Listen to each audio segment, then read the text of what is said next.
Hello and welcome. I'm Ishani and I'm an educator with Altenew, and I welcome you to the Color Me Autumn video hop. There's also a giveaway, so please watch the whole video and check out how you can win these prizes. Let's go ahead and let me show you with the new September release just out. I'm using the adorable Mini Delight Garden Friend stamp set and die set for my card. I am so delighted with this cute pairing. I love the critters, and how beautiful is this die?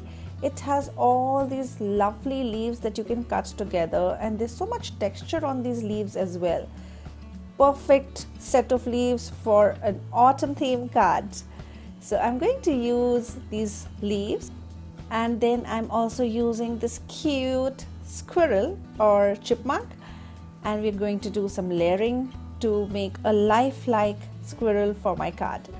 Alright, let's go ahead and see how easily can we make a cute autumn card. If you're new to my channel, you have to know that I want to make everything easy. It has to be easy to do, it has to be quick to make, and it has to look beautiful. To make my life easier, I'm going to use these watercolor brush markers. This is the Autumn Festival set, and it has just the right colors which will make my life easy to make a pretty card. For that, I am going to take a watercolor cardstock. You can take 50% cotton cardstock or 100% cotton, but it should be a heavyweight paper. This is a 300 GSM paper. I'm also not giving you the size of the paper because this is something up to you. How many leaves do you want? This is a long paper. I will cut it twice for my leaves, and I am taking these watercolor markers. And maybe you have seen them being used very delicately, but today we just want colors from them.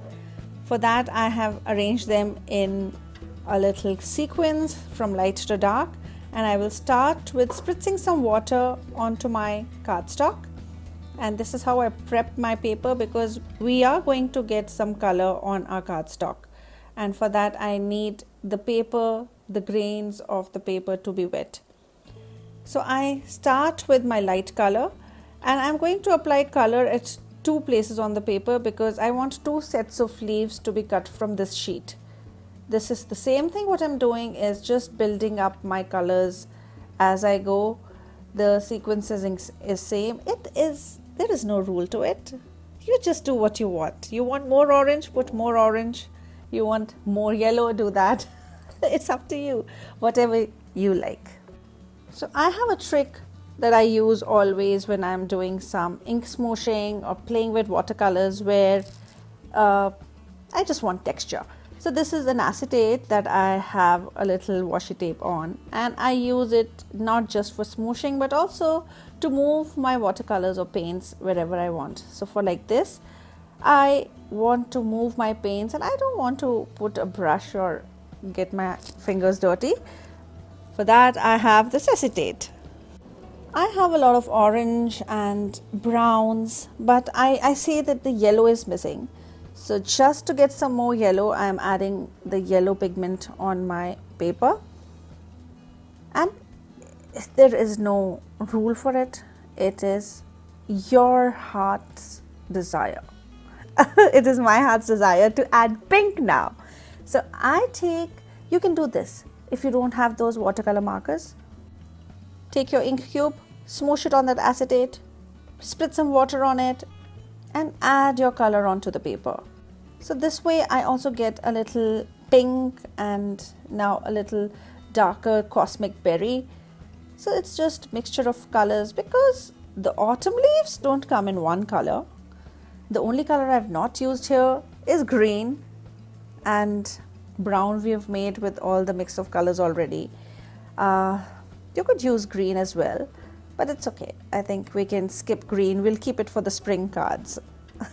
If you ever feel your ink is a little more, get Mr. out and to go ahead and spread some water on your panel. And if you're thinking that what have you done here, Ishani? My 3-year-old niece could do better.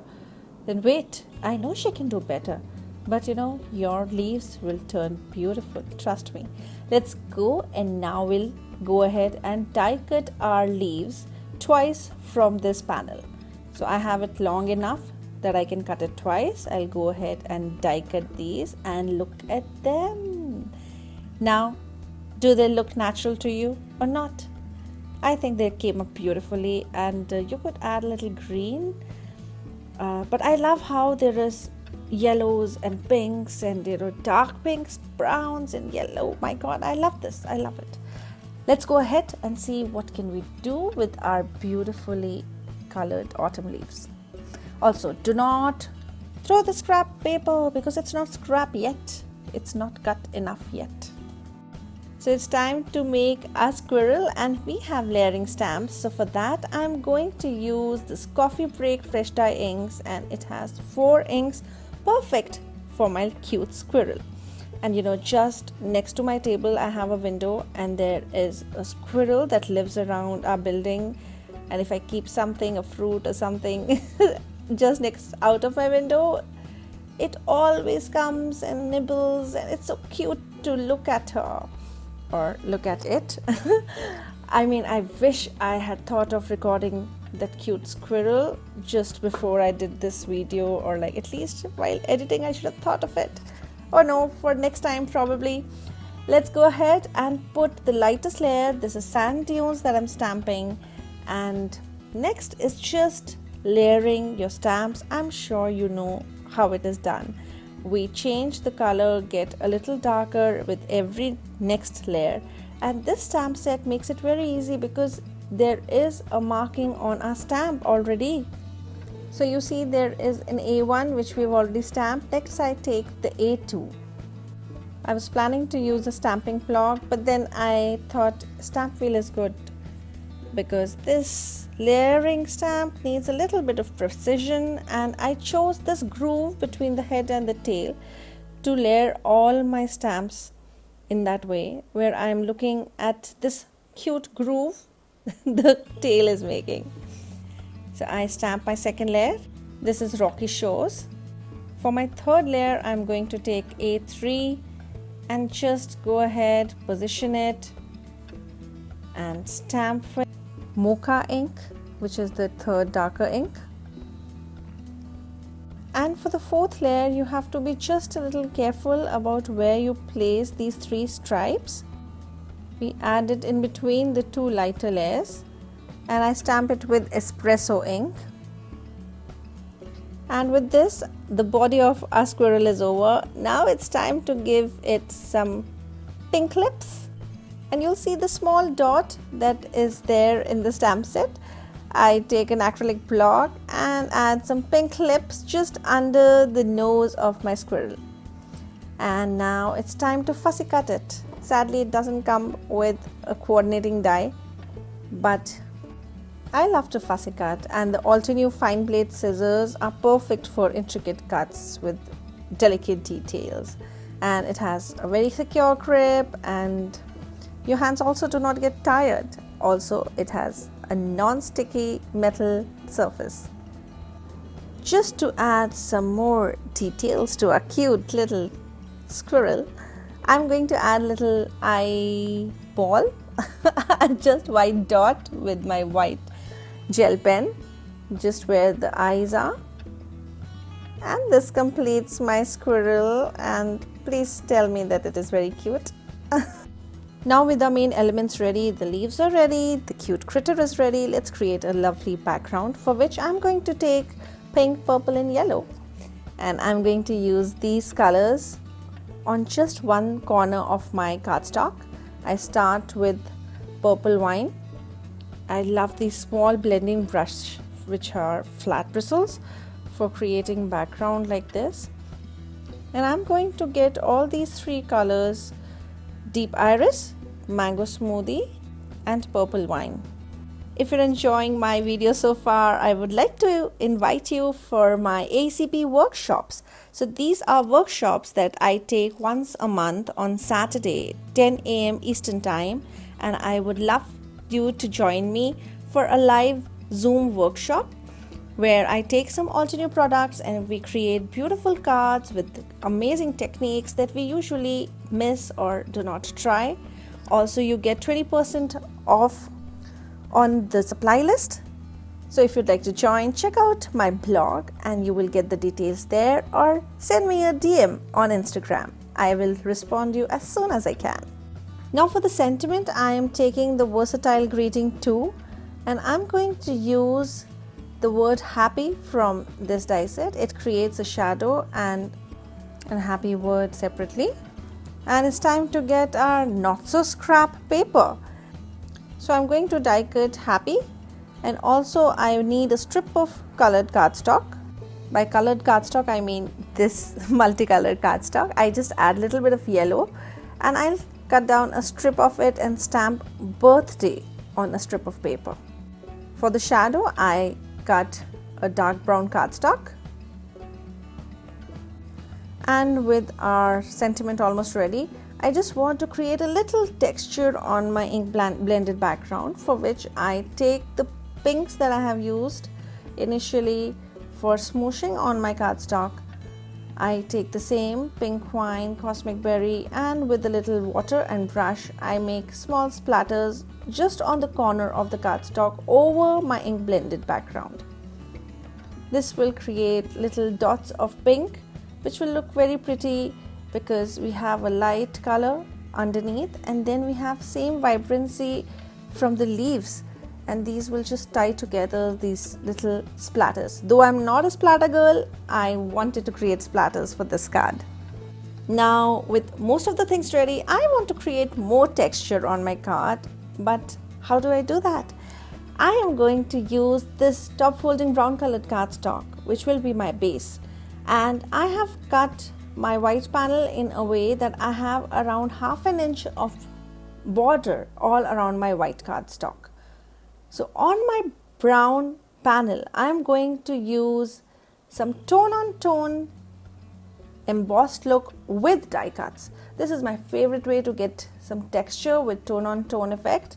I had some same color cardstock left from a previous project and I wanted to die cut these leaves with the same cardstock.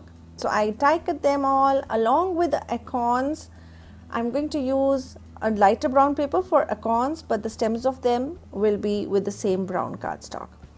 Now I have all my leaves ready, and you know what we're going to do? We're just going to create a background by sticking our die cut leaves onto the brown cardstock. I assemble my acorns. So this acorn light brown cardstock is actually from my previous workshop which we just had, and I'll repeat it. I would love to have you there for my workshops. Please do check out my blog for them. Alright, let's just quickly assemble our card now. What I'm going to do is chop off some of the leaves so that I don't waste most of them behind my white cardstock.